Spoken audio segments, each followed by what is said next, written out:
A geometric sequence has a common ratio of -3 and contains the point 1, 6. Which of the following equations represents the sequence? Well, I have a common ratio, and I have that 1 right there, so we could use the regular old geometric sequence formula, which is g sub n equals g sub 1 times the common ratio to the n minus 1 power.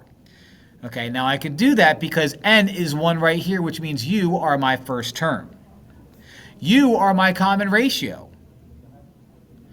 So right away, I have g sub n equals 6 times -3 to the n minus 1 power. Now, they don't want me to use g sub n and n. They want me to use f of x and x. So f of x is going to equal 6 times -3 to the x minus 1 power, which looks like it's u, A.